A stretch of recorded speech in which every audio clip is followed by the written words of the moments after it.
Şule Bakırcan Yalçın, and today we are going to talk about mindfulness. And I'm sure many of you have been hearing that buzzword a lot in recent years, in many fields actually, from medicine to education to everything, to business even. And today I will talk about what mindfulness is and how I try to incorporate it to my language lessons. So, now you are here, and I want to start with a simple question. How are you? And maybe some of you are at school right now, and maybe you just came from a meeting or a class. And maybe you just took your children to school in the morning and rushed back to the webinar. And in your minds, maybe you are planning the next day or next dinner, or replaying a conversation you had with a colleague. Although we are here now together, our minds and attention might need some time to come here, to be here. Therefore, before I start talking about the concept, I want to start with a little practice so that we can settle in the moment a little bit more. So, maybe you're already sitting, but if not, please take a sitting position. And on your chair, let your body move slowly until you find the perfect, comfortable sitting position. And when you do, let your body sit still. And let your hands maybe rest on your knees. Take a deep breath in and exhale from the mouth. And with the next deep breath, roll your shoulders behind and feel yourself rooting on your chair and lengthening to the ceiling from your spine, from the top of your head. And in your comfortable seating position, let your eyes go around the room a little bit.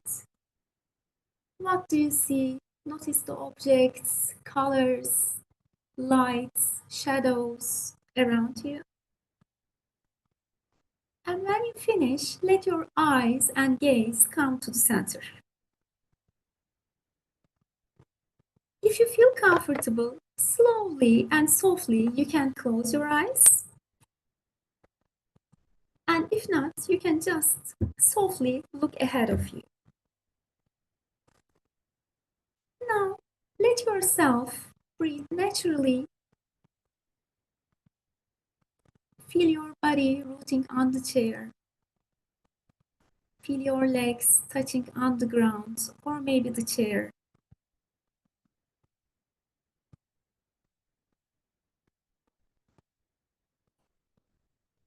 Feel your chest rising up and down with each and every inhale and exhale.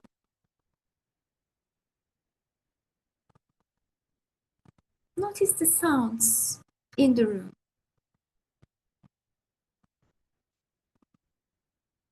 Notice the sensations in your body.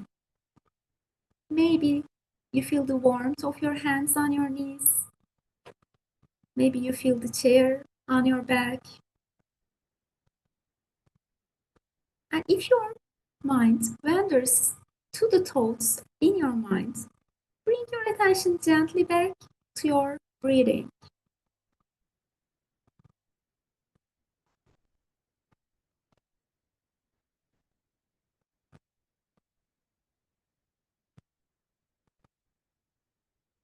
Feel the air entering from your nostrils softly and going out warmer this time. And when you are ready, you can slowly open your eyes. Now, welcome really to the webinar. And this is mindfulness in a nutshell. It is so simple, yet effective. It is so simple, yet it takes time and practice to make it a regular habit in our authentic daily life, like all simple things. So, first, let me talk about how I got interested in the mindfulness practices myself. I have been teaching for 20 years in ELT, and as you mentioned, I have been working as a team leader for the last 4 years. And in 2012, I decided to take a yoga teacher training alongside my ELT career. And this is how all started actually. And then in 2018, I decided to join a mindfulness-based stress reduction program, which lasts for 8 weeks and teaches you the mindfulness practices. And I got more familiar with the mindfulness practices. And in 2020, in the midst of pandemic, I decided to take it a step further, and I joined a program by Mindful Schools. And the training was about teaching children, school children, mindfulness practices. So this is my journey about mindfulness. And this journey helped me to view my teaching experience from a different perspective. And today I want to talk about it a little bit. Both as a teacher and a team leader, I noticed that we focus mostly making teaching and learning effective by using, technical and practical tools and inputs, and which is definitely very important. However, sometimes these attempts may fail to succeed. We hit a wall. And I started to wonder what gets in the way of teaching and learning at times, what makes it difficult. And according to my observations, readiness, being emotionally ready to learn and to teach, is the key. And to be emotionally ready to teach and to learn, we need to learn how to self-regulate. In other words, we need to learn how to calm ourselves down and connect with each other and connect with the logical side of our brains. And also, as teachers and as managers, we also need to learn how to co-regulate. In other words, we need to learn how to calm down each other. So this helps us to manage the student dysregulation, which we call misbehavior, and then that can also help us to manage teacher burnout, which is a common issue for teachers. And there are also some additional factors in the recent years, starting with the pandemic actually. It is called the VUCA environment: volatility, uncertainty, complexity, and ambiguity. All these changes bring to our lives create some additional stress. And also, since we are working with teenagers at university, their intense feelings at that age is also a component. So, when I was thinking about all of these, I noticed that, let me come back, and I noticed that the main issue about learning is actually not the access to resources, technologies, or techniques. They are abundant all over the place. We have access to them. However, the main issue about teaching and learning, I think, is self-regulation. Because if we don't calm ourselves down, if we don't calm our minds down, it is difficult to gather our attention long enough to teach or to learn. So this is where mindfulness gets into the picture. I like this image so much because it's so simple, but it's a very good summary of mindfulness concept. So please look at the picture. What do you see? There is a beautiful view, right? And a man and a dog watching the same view. When you look at the man, you see him looking at the view, but in his mind, there are many other things. Worries, maybe plans, maybe confusions, maybe questions. He's not really seeing the view. However, the dog sees what he sees. That is being mindful, actually. And let me show you some numbers about our mental activities so that we really understand what goes on here, usually and every day. Look at the numbers, please. Do you have any guess what these are? What these numbers are? I will give you a few seconds to think about them.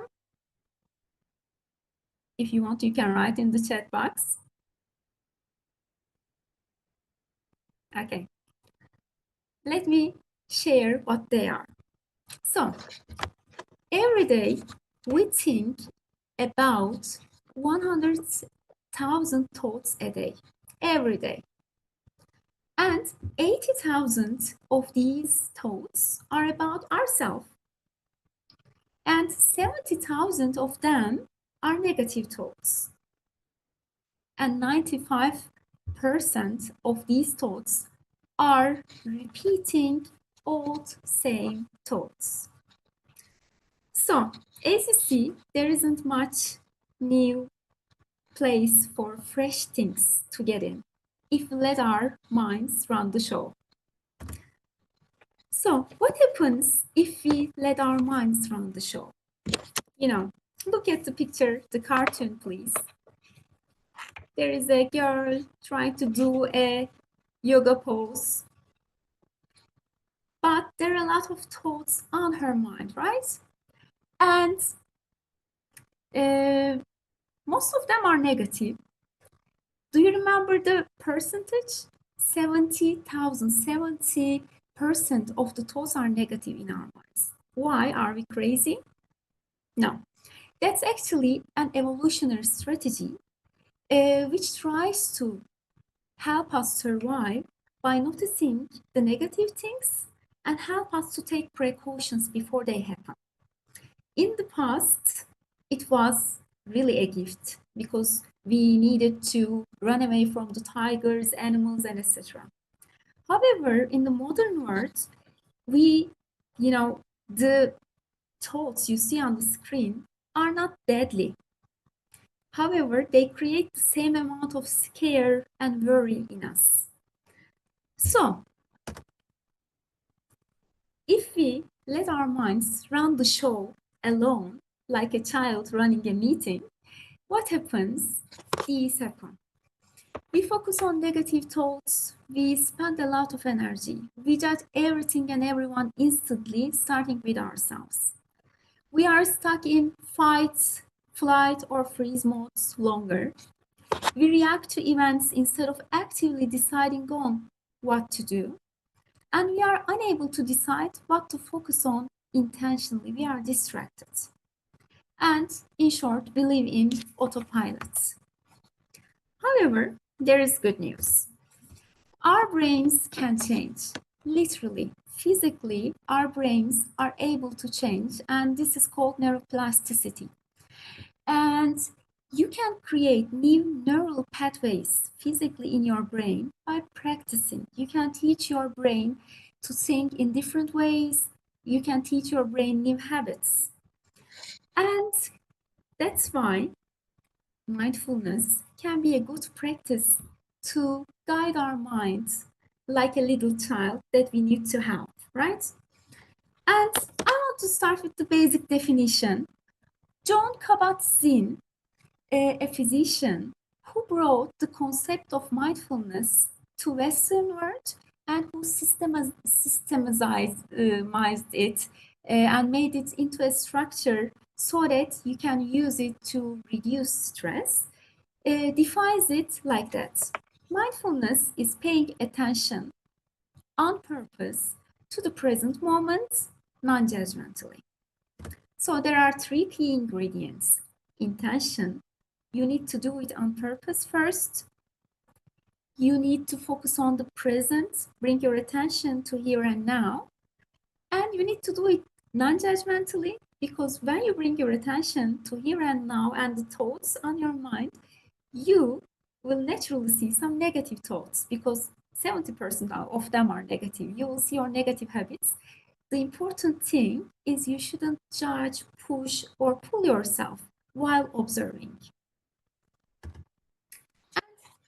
we say mindfulness, usually people think about, okay, if we do that, we are not going to feel any anger, any jealousy, any negative feelings. No, we will still feel all the feelings. We will just not get engaged with them. We will just observe them. And people also think that my mind will be empty. I will get rid of all the thoughts. No, that's not possible.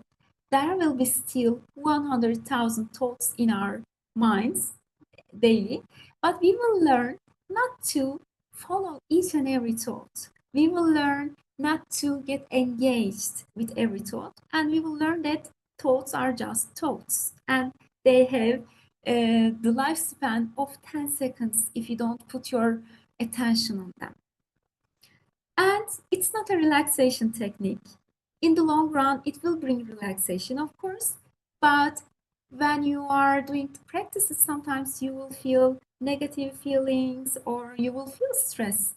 But in the long run, you will learn, your body will learn how to settle down and calm down.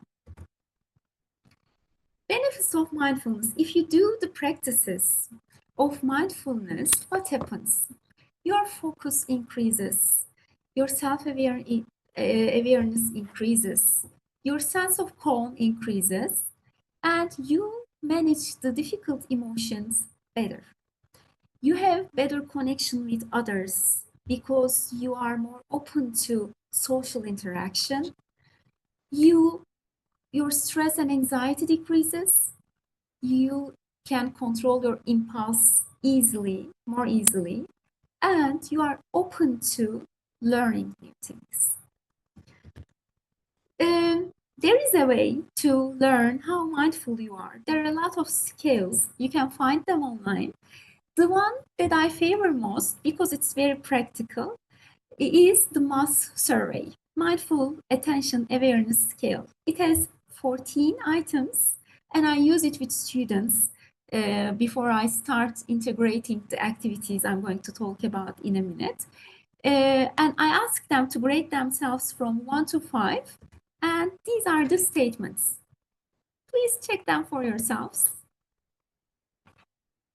Is it 1, 2, 3, 4, or 5 for you? Look at the first 3 maybe.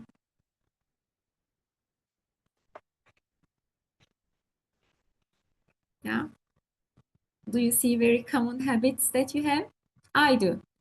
It changes from day to day, of course, but there is a pattern. I can follow it in myself. So I use it with students so that, they see that these things don't have to be this way. They aren't natural. They shouldn't have to be that way. And they can learn how to be more mindful and calmer by integrating these short, small activities. Now, in a minute, I'm going to talk about the activities that I use in my language lessons, but please feel free not to use them with your students if you don't feel comfortable. However, keep an open mind on maybe trying a few of them with yourself, because even if as teachers we try some of them for 5 minutes or on some days, I think it will create a big difference in the class environment, because I believe that classroom is a huge, like a huge nervous system. Students bring their own nervous system, teacher brings his or her own nervous system. However, I believe that the teacher is at the center of this nervous system, and the internal state of the teacher really sets the tone for the whole class. I'm sure you all have some experience coming to class with a lot of worries on your minds, maybe about your child, maybe about your work, and you come into the class, you feel a little bit overwhelmed, your body is a little bit closed. And did you notice that on these days, students misbehave more, and you find it more difficult to tolerate students, and they are louder, the classroom environment is a little bit more chaotic? I do. Because, even without saying anything, with our body language, with the tone of our voice, with our gaze, we communicate a sense of, triggering or a sense of calm to the classroom. And it sets the tone. So even if you try a few of these activities, I think it will create some difference in the classroom environment. Okay. So now I'm going to talk about some activities that I use in my lessons. Not every day, of course, not in every lesson. From time to time, when I feel the need, I use, I use these activities. These activities aim to introduce learners to the mindful way of being. They aim to bring their focus to here and now. These activities aim to teach students to create new neural pathways, to soothe themselves, to calm down, and also to train their focusing ability and to break the negativity bias. Do you remember always focusing on the negative thoughts? And alongside all of these, I also intend to inspire a language outcome when implementing these activities. So let's get started. I wish we were in the same room together right now so that we had the chance to try each and every activity together so that we really felt the effect, but we can't do it. So I'm just going to talk about the activities, but don't worry, okay? Since there will be a recording, if you miss anything, you can check the recording and I will share some links with you. You can note down the links to see the helping resources. Okay, so the first activity is moving with breath.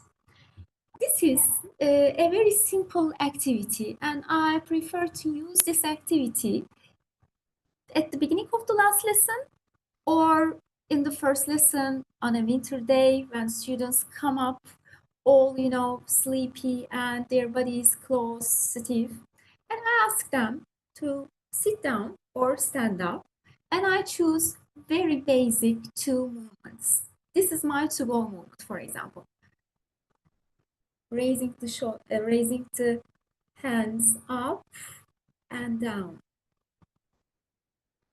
up and down. So this is a sequence with two basic movements. You can use some other movements like stretching side to side. It's not important. You can be standing up, and if you know some basic yoga stretching or yoga poses, you can use these two movements. The important thing is to guide the students to do the activity with their breath. So inhale, take your arms up, exhale, take your arms down, and guide them to let the breath start the activity. So inhale, exhale. And when they get into the flow, they will see that their only focus is on breath. And this is kind of a physical and mental focusing activity, which also helps students to open up and to get some stretch.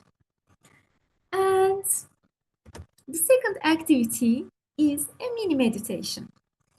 So actually, this is the one we did at the very beginning of the webinar. You ask students to sit a comfortable sitting position and then you remind them to notice the tensions in their body and release them by taking deep breaths. And when they are settled in the sitting position, do you remember I asked you to look around the room? This is a very basic soothing experience for human beings because we need visual things, visual cues to feel safe and comfortable. We think that we see everything, but we need to look at everything softly and slowly to really be feeling safe. And after the orientation, remember what we did. You close your eyes and then you guide them to let their breath flow naturally. The wording is very important here. Breathe in, breathe out, kind of, instructive things can create some stress. So always use let phrase. Let your breath move naturally. Let your attention come to your breath. Let your shoulders release the tension. So just you give the invitation. You don't give orders. Okay. And I should also remind you here that if a student doesn't want to join the meditation, it's really okay. Don't push him or her, because sometimes a meditation can be triggering for a student who comes from a traumatic background and we don't know their background really well. So if they don't want to join, they can just sit silently. It's okay. Okay, let's move on. And the third activity is a very quick, very easy, relaxing breathing technique. You can do it yourselves. Let's do it together. So, when you are stressed, we take really deep breaths. That's a natural way to release the stress. You can use it intentionally. And you can start with deep inhales and exhales. So let's do it together, actually. Now, take a deep breath from your nose and let it out from your mouth. And the louder you are, the better it is. You are alone in the room probably. If not, you have your colleagues. They will, forgive you. So let's give it a try. Take a deep breath. Again, repeat it 3 times. In and out. One more. In and out. And after that, now we are going to take the breath in from our nose for 4 seconds. Then we are going to hold it for 4 seconds and exhale from the mouth this time for 6 seconds. Exhale is longer. The trick is here. Let's try it. Inhale, 1, 2, 3, 4. Hold, 3, 2, 1. Exhale, 5, 4, 3, 2, 1. Repeat. Again, you run this cycle a few times. The fact that your exhale is longer than your inhale gives your body the signal to relax. You can use it on yourself as well. Okay, let's move on.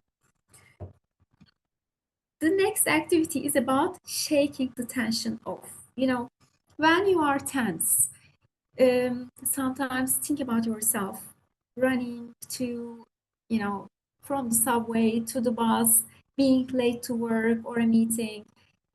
There is definitely tension in your body, but you don't realize it until you release it. It is like that. Most of the time we have the tension in our body, but we need to intentionally release it. To do that, this activity aims to first squeeze the body parts, for 5 seconds and then release. Squeeze and release. So intentional additional tension and then release. You start with the feet, then you go up. So feet, legs, stomach, shoulders, arms, hands, then the whole body. And then you take a deep breath and release all your body and close your eyes.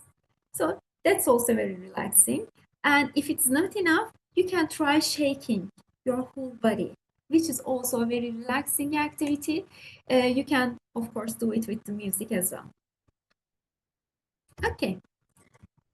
So the next activity is a very practical, very simple go-to activity if your students are distracted. So, sometimes you're in the middle of the classroom, each student is doing something else and they are really distracted and you need to teach them something. So that's a quick, pick me up activity.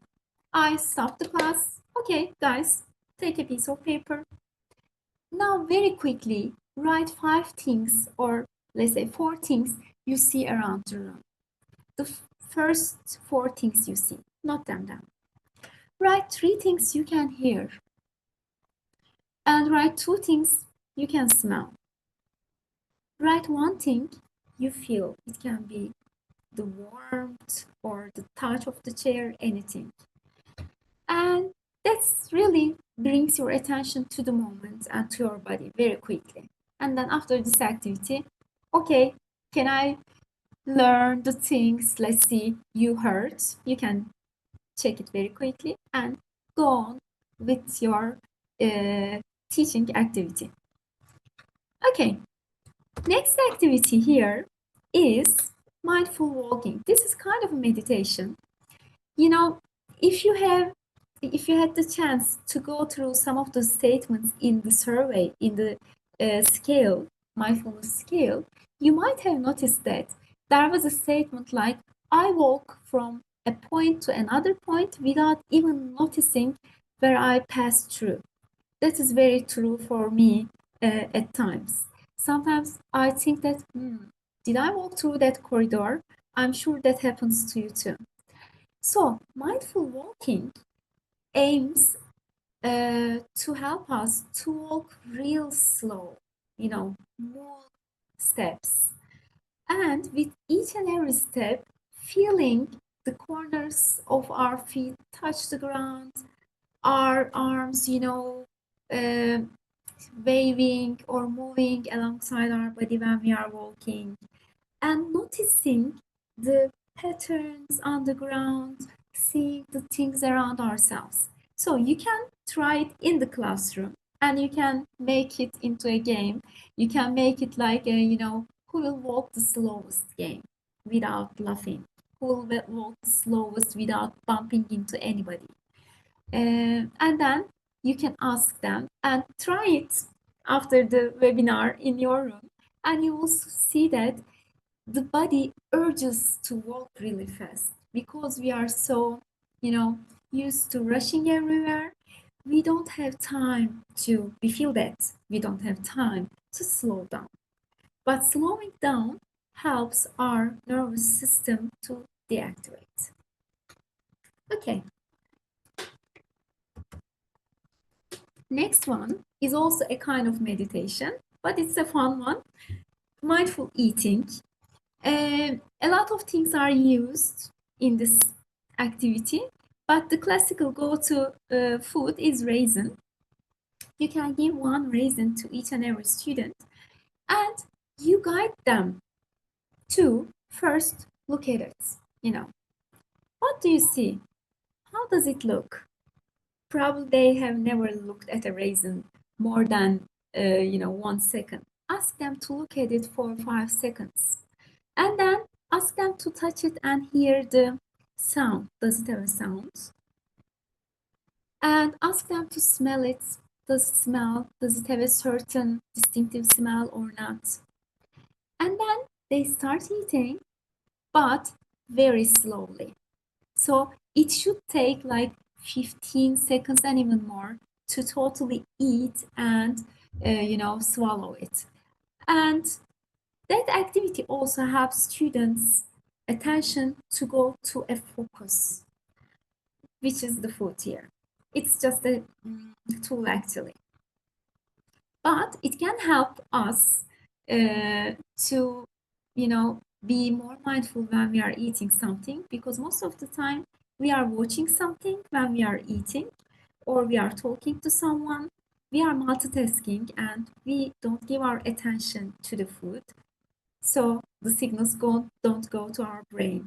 That will help also with the eating habits. Okay, next activity is one of my favorites, moments of joy. Do you remember the negativity bias that we talked about, focusing on negative thoughts all the time?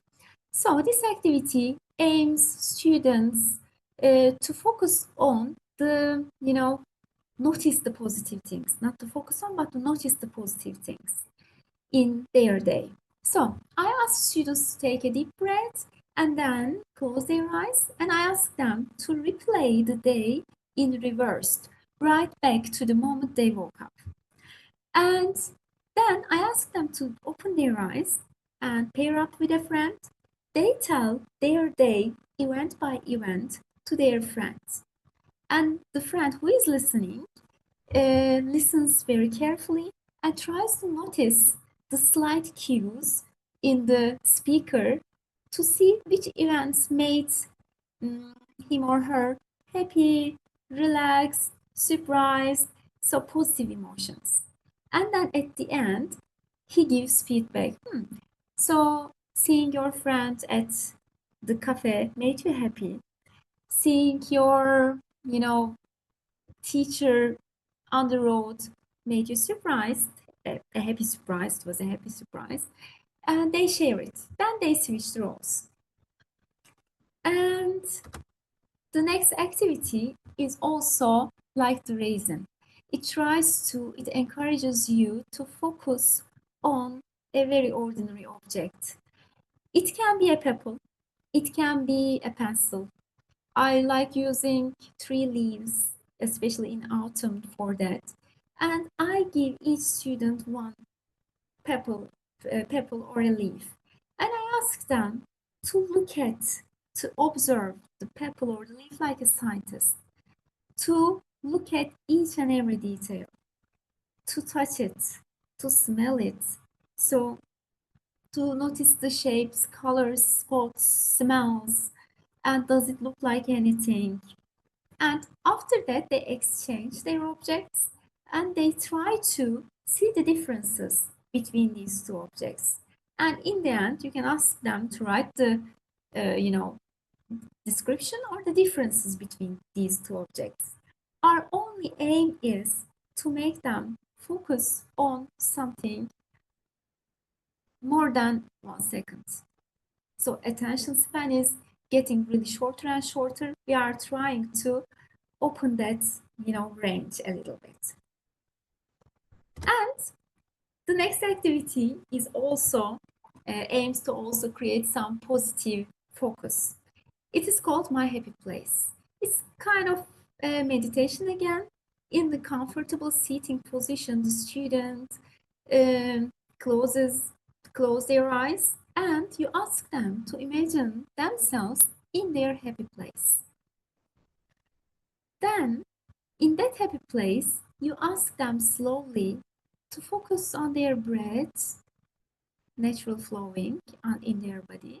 Then you ask them to feel the smell in that happy place, to feel the wind, temperature, the ground, to see the things around them, to hear the sounds. So they imagine themselves in a sensory world, actually, in that happy place. And that creates kind of a positive signaling to the body and relaxes it. And in the end, they can open and exchange their ideas, tell their happy place to their partner, or they can write about it. The next activity is the sound of music. I usually use, slow instrumental music without any lyrics for that activity. I play it and I ask students to close their eyes and focus on their breath. And when I play the music, their job is to follow the thoughts that come up in their minds. And when the music ends, and activity ends, they will write down each and every thought. So let's say, first I thought about the beach. And at the beach, I saw a boat. Then I thought about the boat I had a tour on last summer. When I thought about my last summer, I noticed that I was really missing the summer days. So they are writing down the chain of thoughts. The aim of this activity is to see that there are many thoughts popping on and off on our minds, and they leave a trace if we try to stick onto them. But if we just observe them, they just rise and, vanish. And the next activity is the board of gratitude. Again, it tries to let students focus on more positive things. In a notice board or in small part of a classroom, you can create a board and you can ask students to post something every day that made them happy that day. It can be hot coffee, it can be like seeing an old friend, talking to my mother, anything. And in the classroom, in one of the corners, there will be a corner that is, full of happy memories for the students. And this is a very practical and easy, relaxing and soothing activity that, deactivates the nervous system. Touch is the quickest way to calm down your nerves. And when you are sitting worried or anxious, the easiest thing you can do is put your right hand on your chest, close your eyes, and just focus the movement of your chest with the hands on it and feel the warmth on your chest, on your heart. And just follow your breath naturally and stay like that for 2 minutes and it will really suit you. Yes, this activity is also one of my favorites. Students want to use their phones. And here in this activity, we make them use it. We ask them to take their phones and go around the classroom or maybe to the corridor and take a picture of 3 things that were there, maybe on the board, maybe in the corridor, but they noticed for the first time. They noticed for the first time. So they go around and they say, that's a poster. I haven't seen it. Or that's a scratch on the board. I haven't seen it. They take pictures of the new things which were already there and bring them to the classroom, show them to their friends, and they exchange, was it here? Yeah, it was here. I didn't notice it. They exchange ideas. And this one is also about mobile phones. We use mobile phones a lot, not just like the students, but also we adults use it a lot. Please look at the numbers below. We check our phones 300 times a day, on average, of course, and teenagers spend 3 to 6 hours a day on social media. And the pace we are scrolling on social media and the thoughts coming up and the emotions following the thoughts are so fast that our nervous system aren't wired up for that. So we don't have time to process all of them, but they leave kind of a, blah feeling afterwards. And I feel a little bit off. I don't know why, because there are some thoughts and feelings burdened on your mind because of that fast scrolling. So with that activity, I aim students to scroll slowly on Instagram and note down one thought and one emotion that comes up with each post. And after that, they look at them. I looked at a new dress post and I thought it's really expensive, or I thought I need a dress, and the feeling was I don't have any money. I felt sorry. So one thought, one emotion. And in the end, you can even follow up with the effects of social media, positive or negative effects of social media. And this one is the one I use on the first day, or the one I use just right before the exams. I give them an empty A4 paper just with empty thought bubbles on it. And I ask them to put the thoughts on their mind right now, at that moment, on into the bubbles. And then they look at the chart, they don't have to show it to anybody, and they tick how many negative thoughts there are. And for the negative thoughts, I ask them to write a checking question. Is this really true? Or how possible is it that it's going to happen? It's kind of a reality check about the negative thoughts.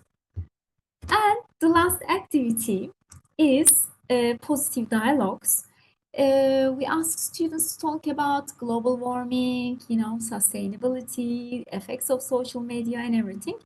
We don't really ask them too much about their emotions and their positive attributes about themselves. So this activity aims the students to focus on the positive attributes they have about themselves. These are the questions I usually use. What do you like most about yourself? What are your strengths? What are your superhero powers? What are you good at doing? And what do you like about your life right now? So they talk about it. Okay, this is all from me. And there are a lot of resources on the internet that you can find to, see the mindfulness practices. But the one I like the most is from Berkeley University website, and they have really short meditations podcasts that you can use for yourself or with your students if you want to try. And you can find some of the meditations from the webinar as well. Thank you for being here. And these are the references. If you want to take a picture, you can take. If you want to do a further reading, you can do it. I hope it will help you to start a calmer and happier semester. Thank you so much.